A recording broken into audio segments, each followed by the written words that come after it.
Hello everyone, কেমন আছো তোমরা সবাই? আশা করি সকলেই ভালো আছো, সুস্থ আছো। Welcome to my channel. আমি রিয়াঙ্কা নিয়ে চলে এসেছি আর একটি নতুন ভিডিও নিয়ে। তো এর আগে তো তোমাদের সাথে কলকাতার বিভিন্ন রকমের মেলার ব্লগ শেয়ার করেছি। তো আজকে কলকাতার মেলা ছেড়ে একদম নিয়ে চলে এসেছি একটা গ্রামের ছোট্ট মেলার ব্লগ নিয়ে। এই মেলাটা হচ্ছে আমাদের বাড়ি থেকে ওই আধ ঘন্টার ডিস্ট্যান্সে আছে। আর মেলাটার নাম হলো মহাপ্রভু মেলা। মানে এই বছর মহাপ্রভু তলার ওখানে পুজো হয়। অনেক জায়গা থেকে অনেক মানুষ এখানে চিড়েভোগ দেওয়ার জন্য আসে।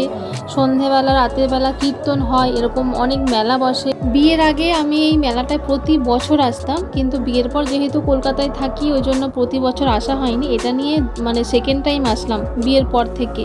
তো গিয়ে আগে প্রণাম করে তারপরে ওখান থেকে বাতাসা কিনে নিয়ে হরিলোট ছড়িয়ে নিলাম। আমার মেয়েও ছড়িয়েছিল।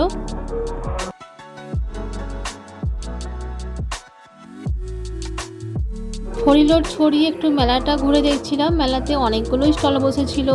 10 টাকা, 20 টাকা, 40 টাকা, 60 টাকা এরকম হরেক মাল ছিল অনেক। 10 টাকা 20 টাকার বেশি ছিল, এছাড়াও বেশি দামেরও ছিল। এরকম অনেকগুলো স্টল ছিল। মাঠটা খুব একটা ছোট না, খুব একটা বড় না, তাও বেশ অনেকটা জায়গা জুড়েই অনেকগুলো স্টল বসেছিল। আর এদিকে আছে খাবারের স্টল। তো মেলা মানেই যেটা বেশি ভালো লাগে চপ, জিলিপি, পাঁপড়, এগুলোই বেশি ভালো লাগে। তো আমরা ওখান থেকে পাঁপড় খেয়েছিলাম আর খেয়েছিলাম ব্রেড পকোড়া। ওখানে যেহেতু মহাপ্রভুর পুজো, তো সেই জন্য ওখানে নিরামিষ ভেলপুরি, নিরামিষ পাপড়ি চাট বিক্রি হচ্ছিল। এছাড়া আইসক্রিম, ফুচকা, ঘুগনি, চপ, বিভিন্ন রকমের চপ, তারপর মিষ্টি তো ছিলই। আর ওদিকে আমার মেয়ে বলছে আমারও একটু ভিডিও করে দাও। তো আমার ক্যামেরাম্যান কখনো কখনো ওই হয়, তো ও যখন ভিডিও করতে বলছে তখন তো আমাকে করে দিতেই হবে। কলকাতার মেলাতে 10 টাকা 20 টাকায় যেরকম যা যা পাওয়া যায় এখানেও সেই রকমই আর কি। হরেক মাল 10 টাকা 20 টাকায় ঠিক সেই ধরনেরই জিনিস বিক্রি হচ্ছিল। আর এইদিকে দেখো টিপের পাতা, কত রকমের টিপের পাতা।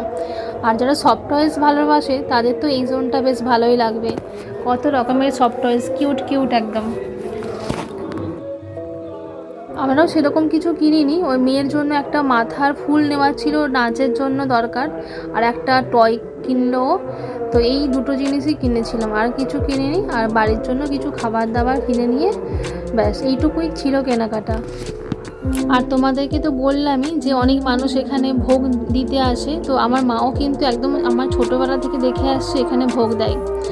আর দেখো এখন মানে ভিডিও করা, ফটো তোলার এতটাই চল যে এখানেও কিন্তু সেলফি জোন আছে। আমি এই বছরই দেখছি, এর আগের বছরও যখন এসেছিলাম তখন এরকম সেলফি জোন ছিল না। এই বছর দেখছি এখানে সেলফি জোনও করেছে।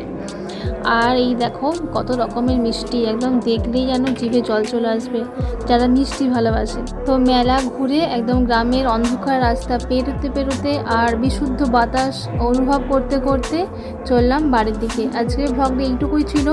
ভালো লাগলে অবশ্যই লাইক কমেন্ট করে দেবে, আর চ্যানেলটা কিন্তু সাবস্ক্রাইব করতে একদমই ভুলো না। সবাই ভালো থেকো।